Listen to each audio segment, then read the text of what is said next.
नमस्ते विद्यार्थियों, मेरे YouTube चैनल पर आप सभी का हार्दिक स्वागत करता हूं। उच्च माध्यमिक विषय हिंदी अनिवार्य और आज के इस वीडियो में हम हिंदी अनिवार्य से संबंधित प्री बोर्ड प्रश्न पत्र पर चर्चा करेंगे। आप वीडियो अंत तक जरूर देखें और चैनल पर नए चैनल को सब्सक्राइब कर लें, लाइक और शेयर करना ना भूलें। तो विद्यार्थियों देखो, आप इस प्रश्न पत्र में देखेंगे कि किस तरीके से कैसे क्वेश्चन आते हैं, बोर्ड में कैसे प्रश्न आपके लिए आएंगे जो खास रहेंगे। सभी प्रश्न करने अनिवार्य है और एक एक अंक के प्रत्येक प्रश्न के अंक उनके सामने अंकित है। खंड ए में हम सबसे पहले बहुचयनात्मक प्रश्न, विकल्पात्मक जो प्रश्न है उन पर चर्चा करते हैं विद्यार्थियों।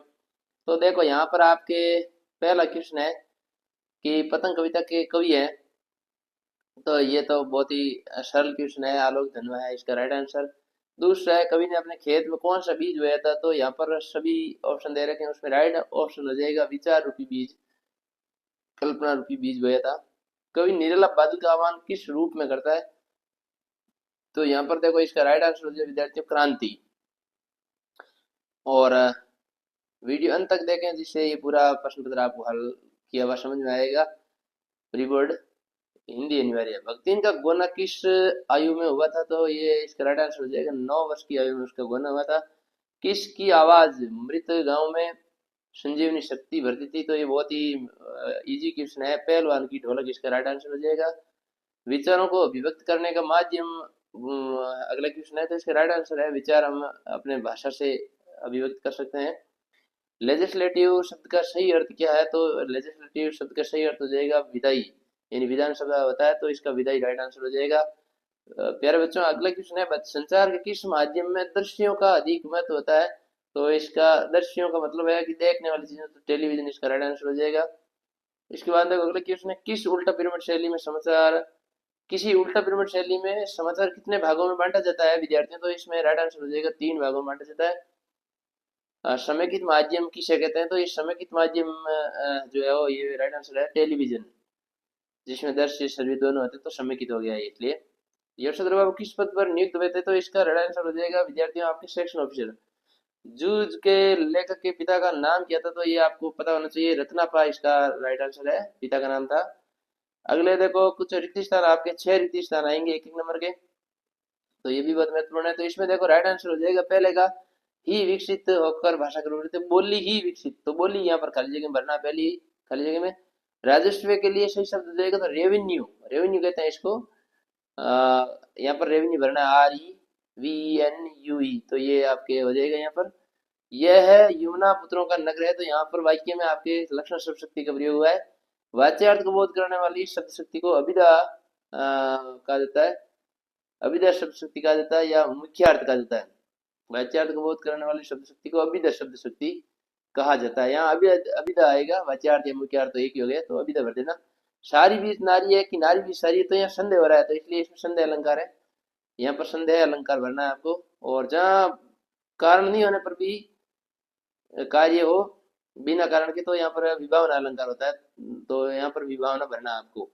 उसके बाद देखो अगला आपके 30 क्वेश्चन आएगा बोर्ड में, और वो क्वेश्चन होगा आपका अपठित गद्यांश को लेकर के। तो ज्ञान राशि की संचित कोश का कोश ही का नाम साहित्य है, ये इस तरीके से इसको पढ़ करके। और ये आंतरिक खंड है, तो इनके आंतरिक खंड जैसे यहाँ पर ये कितने आंतरिक खंड है विद्यार्थियों। तो आप देखो 6 आंतरिक खंड है प्यारे बच्चों। इन्हीं 6 खंडों को एक जगह पर करना है, और आपको यदि ये 6 खंड सभी के उत्तर मान लो यहाँ पर अभी नहीं करना चाहते हैं, तो आप क्रम संख्या लगा के उनके हिसाब से देख लें अपने हिसाब से कि भी 2 लाइनों में इसका उत्तर है, तो 2 लाइन छोड़ सकते हैं आप, बाद में कर सकते हैं, लेकिन करना इन सभी 6 को एक जगह पर। ये आंतरिक खंड कहलाते हैं, इनको अलग अलग जगह करोगे तो नंबर नहीं मिलेंगे।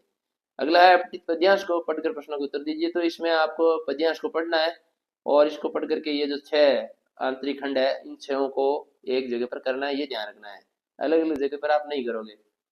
अगला खंड है विद्यार्थी देखो प्री बोर्ड में इस तरीके से आएगा, जिसमें आपको खंड ब है, लघुतरात्मक प्रश्नों का उत्तर आपको 40 से 45 शब्दों में लिखना है। इसमें अपना पहला क्वेश्चन है कि इंटरनेट से जुड़ी विशेषताएं और कमियां लिखिए। इसमें आप लिख सकते हो कि इंटरनेट 24 घंटे उपलब्ध रहती है, सार्वजनिक होती है, सभी इसका उपयोग कर सकते हैं, ऑनलाइन शॉपिंग कर सकते हैं, ऑनलाइन कई खबरें न्यूज पढ़ सकते हैं, बड़ी आसानी से किसी चीज को सर्च किया जा सकता है। तो ये विशेषता हो गई। कमियों में आप लिख दो कि इसका इसके माध्यम से फर्जी खबरों का फैलाया जाना या अश्लीलता फैलाया जाना, है ना? या बैंक खातों या और ऑनलाइन माध्यम से फर्जी खा लूटपाट होना, है ना? तो ये अफवाह फैलाना, ऐसी आप इसकी कमियां लिख सकते हैं। अगला क्वेश्चन है, कवि बच्चन ने जीवन के विरोधाभासों से तर्क निभाया है, आत्म प्रति कविता के आधार पर विश्लेषण कीजिए। तो ये जो अगला क्वेश्चन है हरिवंश राय बच्चन की कविता से लिया गया है और उसके माध्यम से इसका उत्तर आपको लिखना है। तो इसमें आप विद्यार्थियों ये लिखोगे कि भी आत्म प्रति कविता में कवि कह रहे हैं कि जगत की सारी समस्याओं का उत्तरदायित्व तो अपने पर लिया, साथ ही सबके लिए जीवन में प्यार साथ लिए रहना बताया है। कवि को प्रेमहीन अपूर्ण संसार अच्छा भी नहीं लगता है, इसलिए वे सपनों के संसार में ही विचरण करते रहते हैं, घूमते रहते हैं। कवि सुख दुख दोनों में मग्न रहते हैं। इसी वजह से संसार रूपी सागर की समस्या रूपी लहरों पर भी वो मस्त रहते हैं। कवि अपनी शीतल वाणी में जोश की आग लेकर घूमते हैं। संसार को झूठा जानकर लाभ हानि मान अपमान सुख दुख सभी अवस्थाओं को समान मानते हैं और विपरीत परिस्थितियां उनके जीवन में उत्साह और उमंग भर देती है। ये इसका आपको उत्तर लिखना है विद्यार्थियों। अगला क्वेश्चन है, भक्ति ने महादेव वर्मा को देहाती अधिक बना दिया किंतु स्वयं शहर की वश दूरी, इस वाक्य की सत्यता सिद्ध करनी है। तो आप इसमें लिख सकते हैं कि वर्मा को भक्ति ने देहाती भोजन खाना सिखा दिया था, उन्हें कुछ देहाती भाषाएं कहावतें भी सिखा दी थी, खुद रसगुल्ला नहीं खाती थी, साफ धोती पहनना नहीं सीख पाई थी और पुकारने पर आई के स्थान पर जी का कहने का शिष्टता नहीं सीख सकी थी। इस तरह वे शहर की हवा से दूर रही। ये इसका उत्तर आपको विद्यार्थियों लिखना है, ध्यान रखना इस प्रकार से। अगला क्वेश्चन है, अजायब घर में रखी वस्तुएं किस प्रकार यहाँ के निवासियों को शांति प्रिय सिद्ध करती है। तो इसका आपको बताना है कि वहां पर जो गेहूं है, काला पड़ा गेहूं, तांबे और कांसे के बर्तन, मोहरे, वैद्यंत्र, चाक पर बने विशाल वृद्ध भांड, कंघी, रंग बिरंगे पत्थरों के मनकों के हार, पत्थर के औजार आदि वस्तुएं संग्रहित है और उनको देख करके ऐसा लगता है कि सिंधु घाटी सभ्यता सामाजिक और सांस्कृतिक और कृषि पर आधारित खेती जो है वो सभ्यता थी, जिस कारण से हम ये कह सकते हैं कि वहाँ के निवासियों को ये शांति प्रिय चीजें थी, क्योंकि वहाँ पर नुकीले हथियार वगैरह कहीं पर मिले नहीं थे। तो इसी वजह से हम कह सकते हैं कि जो वस्तु रखी है वो यहाँ के निवासियों को शांति प्रिय सिद्ध करती है और उनके महत्व को बताती है कि वो वास्तुकला, मूर्तिकला और नियोजन स्थापत्य कला सभी में है वो बेहतरीन कार्य करते थे, जिस जो ये चीजें हैं वो प्रमाणित करती है। तो ये इसका उत्तर लिखना है। कृष्णदास ने यशोधर बाबू की किस प्रकार सहायता की, ये अगला क्वेश्चन है विद्यार्थियों। तो उन्होंने उनको नौकरी लगवाई और साथ ही उनको पैसे भी दिए गांव भिजवाने के लिए और कपड़े खरीदने के लिए, उनको क्वार्टर दिया वहां रहने के लिए। तो इस प्रकार उन्होंने उसने उनकी सहायता की थी। ये आपको इसका उत्तर लिखना विद्यार्थियों।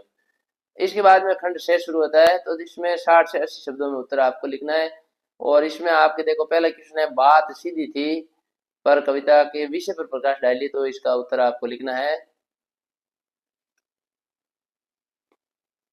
इसमें आपको बताना है कि बात सीधी थी कविता का जो विषय है वो बिल्कुल एकदम सही है और इसमें ये बताया गया है कि भाषा की सहजता और सरलता पर ध्यान देना चाहिए। सीधी बात को तोड़ मरोड़ कर कहने से उसका सौंदर्य अर्थ नष्ट हो जाता है, वह सही ढंग से अभिव्यक्त नहीं हो पाती है, उसमें जटिलता आ जाती है। और यही इसमें कवि ने बताया गया कि कविता का जो विषय है बात सीधी थी, उसको सीधे ढंग से ही प्रस्तुत करना चाहिए। हाँ, तो हमें क्वेश्चन है विद्यार्थियों, यहाँ शमशेर बहादुर सिंह की कविता उषा नवीन बीमा और उपमानों का जीवंत दस्तावेज है, स्पष्ट कीजिए। बहुत ही अच्छा क्वेश्चन है और इन क्वेश्चनों के उत्तर मैं आपको अच्छी तरह से बता रहा हूँ, आप इनको याद करें, आपके आगे बहुत काम आएंगे बोर्ड में। तो इसका उत्तर आपको ऐसे लिखना है कि भी उन्होंने कौन कौन से उपमान और बिंबों का प्रयोग किया है। तो सूर्योदय से पूर्व आकाशीय दृश्यों का आधुनिक उपमानों से चित्रण किया, भोर से पहले आकाश का रंग नीला शंख जैसा बताया, राग से लिपत गीला चौका, कुछ देर बाद सूरज की लालिमा उसमें मिल जाने से काली स्लेट पर लाल खड़िया, कुछ देर बाद सूर्य के प्रकट प्रकाश की सुंदरी की झिलमिल गोरीदय आदि नवीन उपमानों का प्रयोग कर कविता को गतिशीलता और एक जीवंत बनाए रखा है। उनके आधार पर नील कमाल है, मधुर मधुर चंद्रिका है, ऐसे कई अन्य उपमान भी हम काम में ले सकते हैं जिनका प्रयोग किया जा सकता है। तो ये है नवीन बिंब और उपमानों का प्रयोग करना किया गया, ऐसे आपको इसका उत्तर देना है विद्यार्थियों। अगला देखो क्वेश्चन क्या है कि लोगों ने मेंढकों की टोली को मेंढक वली नाम किस आधार पर दिया? तो वो कीचड़ में लथपथ रहते थे और सभी एक समय में रहते थे, जैसे मेंढक उछल कूद करते हैं कीचड़ में, उसी प्रकार से ये 16 से 18 वर्ष की उम्र के, तो इसी वजह से कीचड़ में लथपथ होने की कारण उनको मेंढक मंडली कहा गया। ये टोली अपने आप को इंद्र सेना के क्यों बुलाती थी? क्योंकि वो आ, इंद्र भगवान से बारिश की करने की पुकार करते थे और उसी तरीके से टोली में चलते हुए उन पर पानी उड़ेलने की बात कहते थे, तो इस वजह से उनको इंद्र सेना कह करके बुलाते थे। अगला देखो क्वेश्चन है इसमें, अतः में हरिप्रसाद द्विवेदी द्वारा नेताओं और कुछ पुराने व्यक्तियों के अधिकार लिप्सा पर किए गए व्यंग्य को स्पष्ट कीजिए। बहुत ही महत्वपूर्ण क्वेश्चन है। तो इसमें आपको लिखना है अभी जो है वो व्यंग्य है वो ये लिखना है कि जब तक नया पुष्प अंकुर नहीं आ जाता है तब तक शीश का पुष्प अपने वृंत पर डटा रहता है और उसे नए फल पत्तों के द्वारा धकिया कर हटाया जाता है। उसी प्रकार पुरानी पीढ़ी के लोग भी अधिकार लिप्सा से ग्रस्त रहते हैं और जब तक उनके नए पीढ़ी के लोग आकर के उनको धक्का दे करके दूर नहीं करते हैं तब तक वो वहां से हटते नहीं है। समय रहते नई पीढ़ी के लिए स्थान नहीं छोड़ते हैं, जो कि उनको छोड़ देना चाहिए। फलस्वरूप नई पीढ़ी द्वारा उन्हें जबरदस्ती हटाया जाता है। तो ये है वो व्यंग्य किया गया है इन बातों पर, नेताओं और कुछ पुराने व्यक्तियों के अधिकार लिप्सा पर, कि वो छोड़ते ही नहीं अपना स्थान।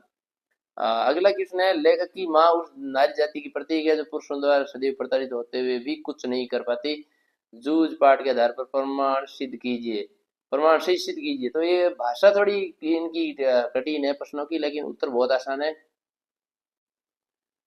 तो यहाँ पर आपको इसका आंसर लिखना है कि लेखक और उसकी माँ दत्तात्रेय से मिलकर सारी बातें कर कहा कि हमने यहाँ आकर ये सभी बातें कही है, ये मत कह देना, नहीं तो हमें हम दोनों की खैर नहीं है। इसी प्रकार लेखक की मां ने अपने पति से झूठ कहा कि साग भाजी देने देसाई सरकार के यहाँ गई थी, तो उन्होंने कहा कि जरा इधर भेज देना।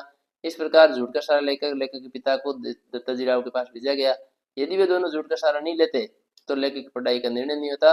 दत्ताजी राव के पास जाने से पिता नाराज होकर लेखक की पिटाई कर देता, तब लेखक को जन्म पर खेती काम में ऐसे ही जुटे रहना पड़ता। तो ये है जो इसी प्रकार से यहाँ पर पुरुषों द्वारा प्रताड़ित होते हुए भी कुछ नहीं कर पाती है माँ, और वो फिर झूठ का सहारा लेकर के इस प्रकार का ऐसा करती है। तो ये प्रमाण है कि भी फिर वे निराश नहीं हुआ, लेखक भी बाद में आगे पढ़ाई करता है और पुनः पाठशाला पाने का संघर्ष भी करता है, जिन्हें उसमें पुनः पाठशाला मिलती भी है। एकाग्र होकर धैर्य से संघर्ष करते हुए अपने अध्यापकों को चेता शिष्य भी बन जाता है। ये है। अब अगला देखो क्वेश्चन है, समहाउ इम्प्रॉपर वाक्यांश का प्रयोग यशोधर बाबू लगभग हर वाक्य क्रम तकिया कलाम की तरह करते हैं। इस वाक्यांश का उनके व्यक्तित्व और कहानी के कथ्य से क्या संबंध है? तो ये अगला क्वेश्चन है आपका। तो जिसका आपको उचित इसका आंसर लिखना है कि वाक्य का प्रयोग एक दर्जन से भी अधिक बार हुआ है, समहाउ इम्प्रॉपर। ये यशोधर बाबू का तकिया कलाम है और इसका संबंध यशोधर बाबू के व्यक्तित्व से है। वे पुराने सिद्धांतों से चिपका हुआ व्यक्ति है, इसका नए जमाने के साथ तालमेल नहीं बिठा सकता और असंतुष्ट होकर ऐसा कहता है कि वह हर चीज का मूल्यांकन अपनी सोच के आधार पर करता है। उसे किशनदा की परंपरा और तथा बुजुर्गों की मान्यताओं का ध्यान हमेशा देता है। घर में पत्नी है, बच्चों के साथ वे इसी कारण अनफिट रहता है कि वह उनकी बातों को अनुचित मानता है। फिर खुद को परिवार का बुजुर्ग व्यक्ति मानकर अकड़ा भी रहता है अपने जिद में यशोधर बाबू।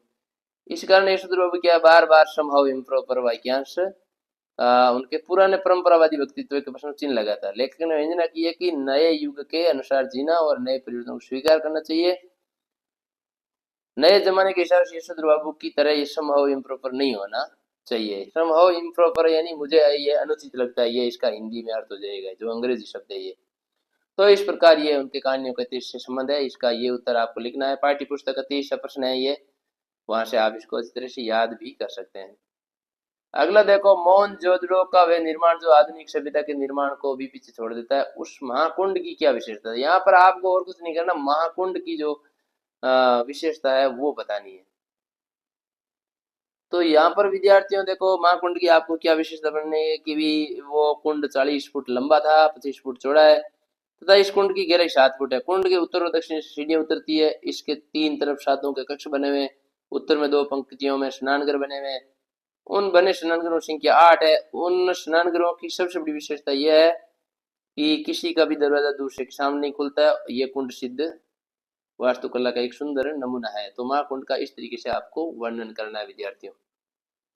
अगला क्वेश्चन देखो यार, सिल्वर वेडिंग कहानी की मूल संवेदना पर अपना मत स्पष्ट कीजिए। तो ये आप इसमें लिख सकते हैं कि इसमें पुरानी नई पीढ़ी के टकराट का चित्रण है वो किया गया है। ये सर बहुत पुरानी मान्यता के समर्थक है, जबकि उनके बच्चे और बीवी नई पश्चिमी संस्कृति को अंधाधुंध अपना रहे हैं और उसका अनुकरण कर रहे हैं। इससे उनके पारिवारिक परिवेश में वातावरण पीढ़ियों का एक द्वंद्व रहने लगा है। पुरानी पीढ़ी हाशिए पर खड़ी लाचार नजर आने लगी है, यही इसकी मूल संवेदना है। लेखक नई पीढ़ी को संदेश देना चाहते हैं कि वे अपने पूर्वजों को, अपने बुजुर्गों को तिलांजलि न दें और तथा नई चुनौतियों के अनुसार ढलना सीखें और उनका भी बुजुर्गों का मान सम्मान करें। तो ये मूल संवेदना आपको इस तरीके से लिखनी है। मूल संवेदना वाला प्रश्न भी आपको अपने इस पाठ के अंदर मिल जाएगा। अगला आपने क्वेश्चन है कि फीचर लेखन की योग्यताओं का उल्लेख कीजिए और बाल श्रम तथा अपेक्षित बचपन विषय पर एक आलेख तैयार कीजिए। तो फीचर लेखन की योग्यता आपको यहाँ पर लिखनी है। तो विद्यार्थियों, फीचर लेखन में आप इस तरीके से बातें बता सकते हैं कि भी इसमें इसकी शैली कथात्मक होती है, साथ ही साथ इसे विषय से जुड़े लोगों और पात्रों की मौजूदगी का भी ध्यान रखना चाहिए सजीव बनाने के लिए।